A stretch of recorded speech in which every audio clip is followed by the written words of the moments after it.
Hello there and welcome back. In this video I'm going to demonstrate you some capabilities and practical examples of the so-called requests module, which is I think the alias for the HTTP for humans or something like that. It is kind of a useful module, and by default, if we check in Python, so let me navigate to the prepared folder.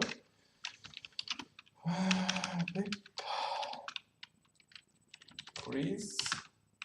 No.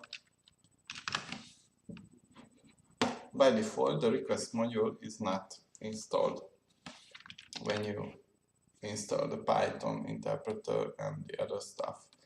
So let's create a virtual environment, which is the requester. Because friends don't let friends develop without virtual environments. I heard it in some of the Python videos. So, while it gets ready, as you may know, I have already created a video about the virtual env, and go and check it to see what it's used for and how you can take some ideas from that video. So let's activate the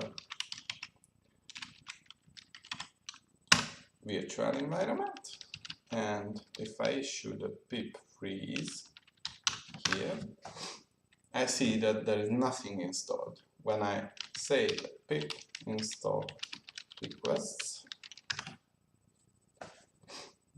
it is going to go out, collect it, and after I issue the freeze command again, here I have the request and the other support libraries which are needed to use that module. So what can we do with the request module? We could say that we want to simply pull an HTML page. So I have just searched for a demo URL where you have a test PDF in the Google search result. So let me create a new file. I do not want to save it. I will set the syntax to Python. The URL is going to be this one. And if I import the requests module, I can do this. So results equals requests get and the URL. And I can print the result.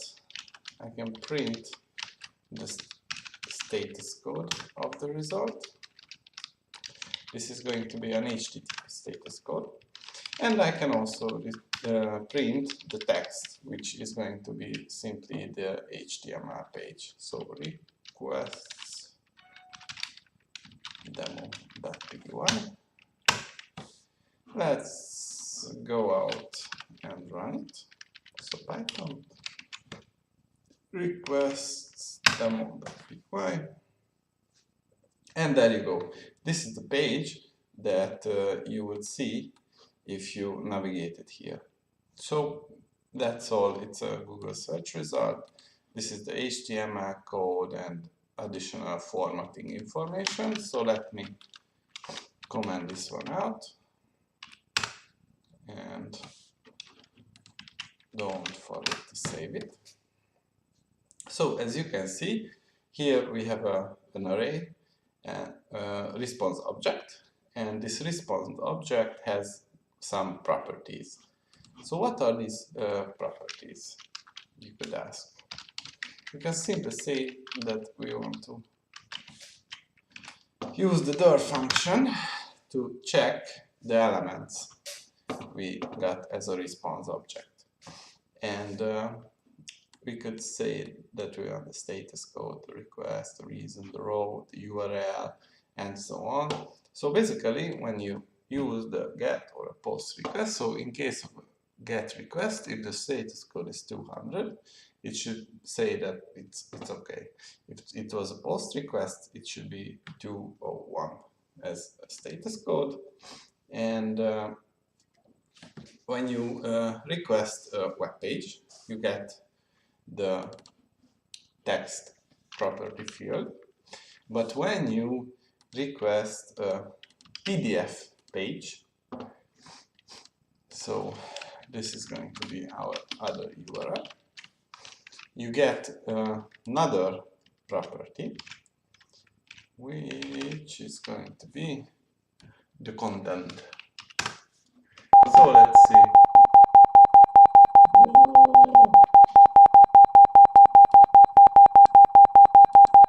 Apparently, Windows 7 doesn't really like this kind of stuff.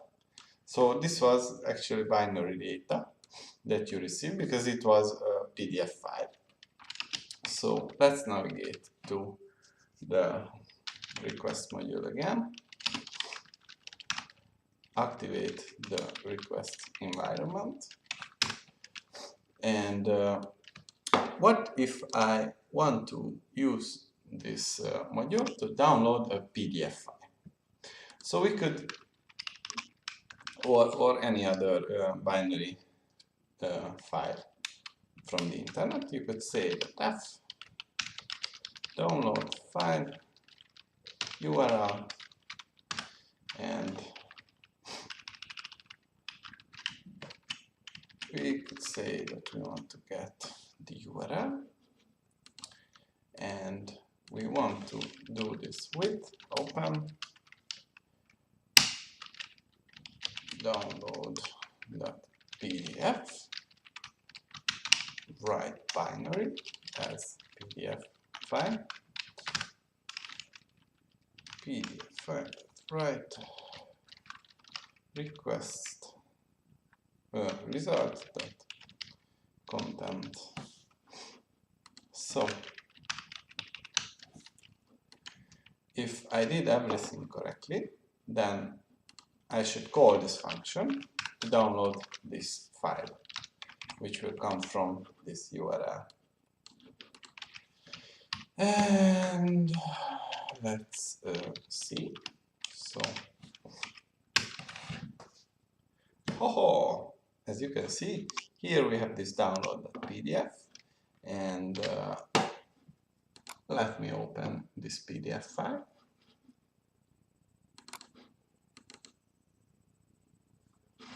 Ole! So, as you can see, this is kind of a nice way to write a simple Python function that is able to pull PDFs from the internet. And there are many more things that you can do with this amazing module. This is just a short introduction to get you started with. If you like this video, give it a thumbs up and subscribe for more. Thank you for watching.